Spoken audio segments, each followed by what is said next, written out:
কিছু করিনি কিন্তু করার সম্ভাবনা আছে এমন বোঝাইলে ইয়েট টু ব্যবহার করতে হয়। Structure subject be verb yet to V one extension.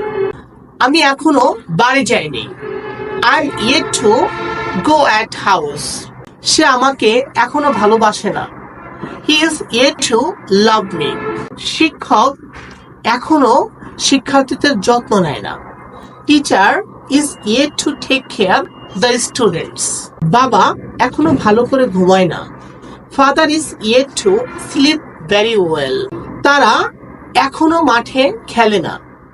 They are yet to play in the playground. আমি এখনো তোমার সাথে কথা বলি না। I am yet to talk with you. আমরা এখনো ভালো করে ইংরেজি শিখি না। We are yet to learn English very well. ভিডিওটি যদি ভালো লেগে থাকে লাইক কমেন্ট শেয়ার করে সঙ্গে থাকুন। Bye bye.